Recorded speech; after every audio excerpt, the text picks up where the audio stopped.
bloody fight, Jim found a few soldiers and a fellow soldier who had been shot badly in the stomach. He knew the soldier wouldn't make it if he flung him on the back, so he lifted him up and carried him in his arms. As Jim was carrying the soldier, a thought flashed through his mind. He realized that it was not since he had been a young boy that he had told his dad those three very simple but beautiful words, "I love you." And that's hell on earth. So I can tell my dad I love him. I'll be the best coach and the best father you could ever ask for. As he prayed, a great peace came over him. And if it was God's will for him to live, he'd keep his promise to God as he had the chance. Jim made it out of that hell on earth. The first thing he did when he arrived back on American soil was to say those beautiful words, "I love you, Dad. I love you." Today, I'd venture to say his dad is the proudest father in heaven. Jim fought with all of the love and courage in his soul. He was prepared to lay down his life. His brothers in arms could live theirs. With us today are 10 of the men who fought alongside Jim: Joe, Kent, Robert, John, Charles, Michael, Orestes. Thank you for your service and your sacrifice. Stand up wherever you may be. Where are you?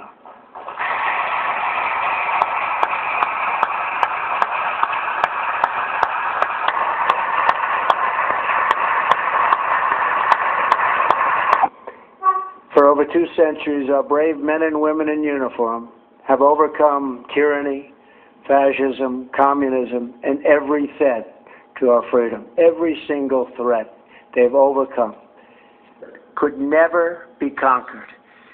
That's what this award is, and Jim's life represents so well. America's unbreakable spirit. It's been 48 years since Jim's battle in Vietnam. He is now a husband, a father, and a grandfather. He coached high school, football, wrestling, and baseball for 38 years, just like he said he would. And he brought together every member he could find of his beloved Charlie Company. To many people in this room, Specialist 5 McCloughan has always been their friend Jim. To others, he's been coach. To those who bravely served with him in Vietnam, he's still called their doc. To his parents, Scotty and Margaret, both watching from heaven, he will always be their son. But today, 320 million grateful American hearts, Private McCloughan carries one immortal title, and that title is Hero. Thank you. And with God as your witness, we thank you for what you did for all of us. Now I would like the military aide to come forward and read the citation.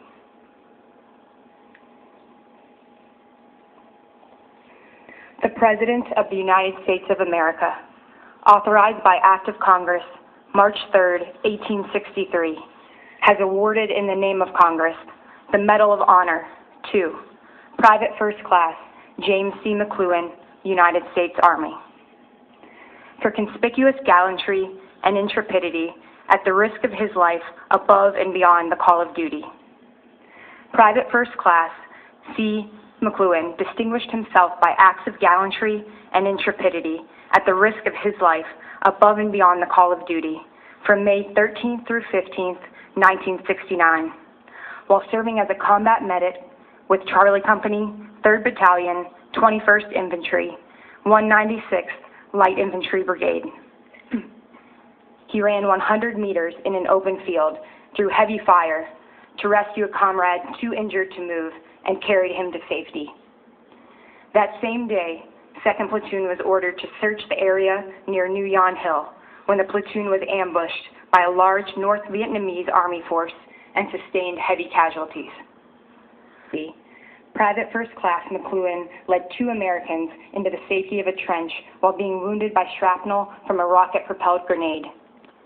He treated the injured, prepared the evacuation, and though bleeding heavily from shrapnel wounds on his head and entire body, refused evacuation to safety in order to remain at the battle site with his fellow soldiers, who were heavily outnumbered by the North Vietnamese Army forces. On May 14th, the platoon was again ordered to move out towards New Yon Hill. Private First Class McCluen again, with complete disregard for his life, went into the crossfire numerous times throughout the battle, while also fighting the enemy. His relentless and courageous actions inspired and motivated his comrades to. When supplies ran low, Private First Class McCluen volunteered to hold a blinking strobe light in an open area as a marker for a nighttime resupply drop. Steadfast, while bullets landed all around him, and rocket-propelled grenades flew over his prone, exposed body.